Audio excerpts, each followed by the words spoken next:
I'm really excited to be here, guys. It is amazing to have a bunch of people that are enthralled in the idea of connection, and that is exactly what me and my team get to do. We get to help people every day with their health by helping them connect in with their bodies, and for many of our women, which would be about, I would say, 80% of our clinic, is connecting with their hormones. We help women with PMS, we help them with fertility, we help them with menopause, we help clients with endometriosis, PCOS, anything hormone related. That's our jams, it's what we do, because it is part of the health journey. So I'm going to start off today by diving straight into the whole shebang, by getting you to appreciate the power of the complexity of the female system, by giving you a clean difference between men and women. Now, if I was to liken the male hormone system to anything, I would say to you it's a Toyota high span. Sounds a little bit straight up, but they're robust, they go for forever, they kind of don't really break. You turn them on, and away you go for years and years. The male hormone system is no different. It has one master hormone, testosterone. You turn it on at puberty, and away it goes off into the future, until one day it just decides to die with the human who's carrying it. Women are completely and utterly different. If I was to liken the female hormone system to any form of vehicle, I would say we are a top-end Formula One racing car. You put the wrong wheels on me in the rain, and I will go sideways, and quite quickly. We are this beautiful, intricate system that ebbs and flows not only across the month and across our life cycle, but across weeks and across days. And we are very responsive to changes in our diet, our lifestyle, and our environment. And that is because we are so connected with our environment itself. I don't know about you guys, but I've definitely lived in a flat or in a community of women where we've all ended up with our periods at the same time. Hands up. Yeah, entire room, that's female, of course. We ebb and flow with the moon. Our pituitary glands in our brain are lunar sensitive. We respond to the light. It's actually science. It's not woo-woo. It's the whole thing is interconnected, and it's absolutely beautiful. And we are so complex and in tune with our environment because, I hate to say it, but we make all the people. It's not sexist, it's a fact, okay? Every single human in this room came out of a female's body. You might say to me, well, at least, I ran a marathon. I'm like, that's cool, that's really impressive. But when someone says to me, I made a human out of 2 single cells, I'm like, that's miraculous. Oh my gosh, how did you do that? And we take it for granted because I guess half of us can do it. And it's a real gift. It's the only thing that any human can truly organically make from scratch. Yeah, you can create plans and build things, but generally you've stolen an idea from something else. It's the only way that we actually truly get to organically create and give back to our environment, which I think is absolutely, utterly incredible. And I think in modern day, it's really hard for us to stay in tune with the power of this and connect to our cycles because there's so much to do, so many places to be, so many things to get done that we tend to turn off our intuition and listening into the ebb and flow of our hormones and just press the go button. Anyone guilty as charged? I might do this one. Now, the female hormone system, while it is quite complex, it really is only governed by 2 very key hormones.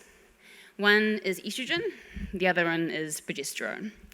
Now, estrogen is your dominant hormone in the first half of your cycle. There are 4 phases. I'm going to make it simple, cut it in half, one side, other side, ovulation somewhere in the middle. I'll tell you about that in a minute. But estrogen is like our internal sexy Latina lady. She's that confident, voluptuous first part of the month that's like, girl, I got this. Total low over. I'm going to be a go-getter. I'm going to tick the boxes. I'm going to go hard. I'm going to build things. I'm going to be awesome. And in our lives, it's the best time in our cycle to challenge ourselves. Go to the gym. Hit that benchmark. Go and be crazy amazing at work and take on that extra little bit of stress. Maybe have that extra cup of coffee or that side extra glass of wine. Push your body a little bit in its limits. Because your body can handle it when you've got the sexy Latina lady in the driver's seat. Does anybody here watch Modern Family? Gloria? Or have seen Who Framed Roger Rabbit? Oh, come on, I'm not that old. Seriously, yeah. Jessica Rabbit, right? Totally. That kind of like sexy, voluptuous, I'm awesome, I've got everything down, but if shit goes sideways. Not so good. Totally goes all the way out the window. That moment when you're sitting in front of a hot cup of tea that's gone cold, like, I don't know what happened. I had a cup of tea and just I don't know, it went cold. And you have no idea why you're upset. That's Jessica Rabbit, or our sexy inner Latino, and that's estrogen. But when it's in balance, it's our confidence builder, and it does that within our internal body as well. It helps boost our brain, and so there's beautiful interconnections and this ability to see out here rather than here with testosterone. We have this beautiful, wide, broad spectrum and the ability to connect things that are somewhat unrelatable a lot of the time. Estrogen also helps us have these beautiful, strong bones and delicious and voluptuous skin. And it's part of the reason why as we go through menopause and we lose our hormones, we start to get wrinkles and we start to get a risk of having frail and brittle bones, something known as osteoporosis. It also plays a really key role in our cardiovascular system, our immune system. It helps with our sleep. It does a whole bunch of stuff. Hormones are to women very key and essential to our health. And I would say that estrogen and progesterone are to women as testosterone is to men. And to give you a simplistic version of that, a male without testosterone is depressed, overweight, at risk of a whole bunch of metabolic diseases, including cardiovascular disease and diabetes. So if that's what it means for women, that's crazy. Estrogen has a sister, however. And this sister's a little bit less robust. She's a bit more... She likes to reflect and sort of go internally. She likes to have time to think. She is our inner yogi instructor or our inner Om. And she takes control of our cycle in the second half, only if we ovulate. I'll explain that in a minute, promise. But essentially, progesterone helps us come down. It's a time when it's good to learn new skills, get into the details, join the nitty-gritty bits together, and really have time to reflect in yourself. Take it a bit easier at work. Take it a bit easier in life. Have less pressure on yourself to achieve things. Don't have to be Wonder Mum and tick all the boxes. You can kind of let some stuff slide during that cycle and be kind to yourself. It's the same way the moon and the ocean ebb and flow and wax and wane. These two halves enable us to do that. Now, ovulation is, in my eyes as a clinician, a vital sign. Now, vital signs are signs of you being alive, essentially. It's your pulse. It's your breath rate. It's us being able to check if you're here. And ovulation for women is only available to us if we look after our bodies, if we truly listen to them and nourish them and enjoy them for what they are, rather than pushing them aside. And part of this is actually letting us have a natural cycle. I'm not anti any form of contraceptive at all. I don't have any rules or regulations around it, and I think there are amazing medical devices for people that need them for severe conditions. But unfortunately, the use of the oral contraceptive pill, the rod, and the Depo-Provera actually cut off your ability to ovulate. Effectively, it chemically castrates you. So all these beautiful benefits I'm talking about with estrogen and progesterone don't exist when you have one of those in your system. I'm not saying it's wrong or right. It's just there's an option for you to choose between the two if you are only using it for a contraceptive. And that would be for any woman an ability to truly, innately connect with their creation point. So I guess what I'm really saying to you guys is that your hormones are powerful. They enable you to make all the people.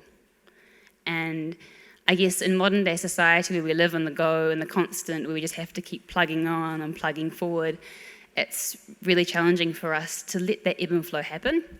And there are ways that we can help bring that back to life by maybe engaging in regular meditation, letting yourself go to a yoga class, switching up your gym routine, letting yourself have the extra bit of sleep when you can, and giving yourself that self-compassion that it's okay and you can just be in the moment as you are and you don't really have to push through. So ovulation, forgot to explain that, my bad. Essentially, as you go through your cycle is give or take anywhere between...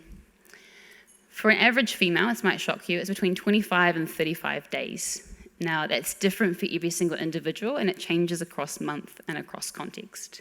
So you might have 1 month where maybe you're 28 days, next month might be 31. That's not abnormal, and it's because you're responding to your environment.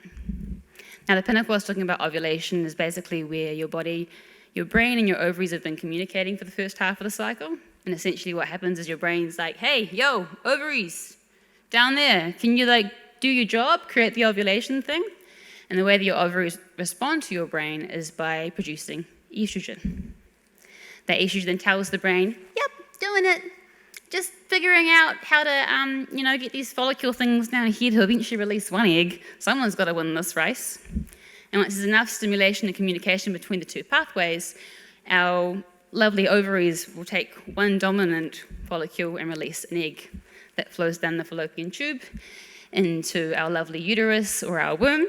That egg, if it's given a chance to fertilise, will implant into the wall. And from there, we end up pregnant, where these hormones end up in skyrocket levels somewhere high, high up in the sky, which is absolutely, utterly incredible. If that doesn't happen, our little cell that is left behind after that egg has been released and gone down the fallopian tube creates like a sponge-like substance we call a corpus luteum. And this guy makes all the progesterone. Now, depending on the quality of this corpus luteum depends on how much progesterone you make. You can ovulate every month, but this guy might be bigger or smaller, and that can depend on how you feel from month to month leading into your period. And this is the kind of stuff that can lead to PMS. This is kind of like your tender breasts, your mood swings, changes in fluid retention, your tiredness, how comfortable you feel in your body. That's all part of the PMS equation. Now, if you have healthy progesterone levels, this stuff dissipates and disappears into the ether. Once that egg has been released and the corpus luteum's like, we're not pregnant, it didn't kind of quite happen, that corpus luteum shrivels away, and the 3 days leading into your period, you get hormones go on the wayside, they disappear, and we get what we call our menstruation, otherwise known as Shark Week if you're one of my dancing students. I often ask them, you all right today? They're like, no, Shark Week. I'm like, okay, I'll be gentle. It's the joy of teaching teenage girls how to do an art form that is quite perfectionistic. Ballet is, quite a strong style, and contemporary is a bit more loosey-goosey, but they're still quite perfectionist mindset, so it's very fascinating. Very into kids. And we get the same thing within our adult community as well. A lot of the women that I talk to, they expect that their periods are going to be painful and horrible every month, and they kind of accept that as their norm. And I think it's really empowering to know that you have the choice to change that there are options out there, and that's part of what we do as a clinic, because we help women feel empowered on their journey and make choices for their well-being that they can then take with them going forward. So my job as essentially a clinician, as an educator, I teach you how to connect in with your body and understand your body so that one day you can eventually go off and do it on your own or do it for yourselves, as we say. And that to me is a true gift of giving back to our community, because what we find is a lot of our women that leave our clinic eventually go on and they then pass on the information to their mums or their sisters or their friends. And they either end up at our doors asking for more support for their individual scenario, or they go on their own journeys and reap the benefits of someone else's learning, which I think is truly incredible that we can connect as women and talk about this stuff. And it's something that I think, in talking to my mum lots, was quite a taboo topic. I remember asking my mum about her journey when she first got her period. And she said, I remember waking up in my bed and I was pretty sure I was dying. There was blood everywhere. Went to talk to my mum about it and she was like, it's your period, whatever, have a thing and away you go. Just wasn't a topic of choice. Now, she grew up in a Catholic family, so quite strong beliefs around that kind of stuff. Sex until marriage was an absolute no-no. It wasn't really a topic of exploration, shall we say. And not that the vibes were very similar in my family, but it wasn't something that I openly discussed with my friends or my family. And I think it's something that we as women share and have as a connection point. And it's something that we can talk about quite open and honestly, because we're all in this together. It's all part of us. And traditionally in tribes, believe it or not, some tribes would have had this thing called a red tent, where if you were on your monthly, you as a collective of women would have gone and gathered in the red tent during your time, while the women that were on the other end of the cycle would have looked after the community, and then you would have switched places. You would have spent time resting in your red tent, chatting and yarning and enjoying each other's company and truly being a womanhood, which I think is something that we've lost today. I'm not saying we all quit our jobs, once every 4 weeks and go and sit in a hole and hang out together. It's probably not quite realistic for the modern day lifestyle, but it's good to know that you have the opportunity to have respect for that and maybe give yourself a break. Cut yourself a little bit loose, have a little bit time to breathe, take in the fresh air, smell the roses, have a little lay down, I know I love nana naps during that time of the month. It's always nice to have a little bit of extra sleep in, a little bit of extra time. I think it's something that going forward I'd love to see built into modern day society, where maybe maternity leave is not the only benefit of being a female. There's a lot more to that really intuitively intertwines with who we are as humans and who we are innately from a, biological standpoint. In terms of the journey across the life cycle, it's ever changing and it's ever unique. So wherever you are in your life cycle, whether you've just come through the puberty phase, which is from anywhere from 12 until 25, it takes between 12 and 15 years to establish a regular cycle, believe it or not. If you're in that fertility phase and going through having a baby and the postnatal side of things, that's also a unique challenge. Or if you're in the perimenopausal phase where you're starting to go through the beginning of reverse puberty, or in the enjoyable cloud of menopause, which is a challenge for many women. You don't really know that you're in it, and there's generally not a lot of information out there for women to grab and hold on to in terms of their cycle and what to do at that time. Or if you're well and truly off the end and down the perimenopausal track, my advice to you is go with the flow, connect with those around you, and really get the support from your people in your community, because they are there for you and they are one with you, and they actually get you when you strike the conversation up. The lovely woman I get to work with, we all talk health 24/7, so it's not uncommon to have a conversation around periods once a month, twice a month, depending on which way cycles are going. So, and my final message, thank you very much. Honour your hormones, they are powerful, they help you make all the people. Don't forget that, and let them guide you along your journey. Thank you.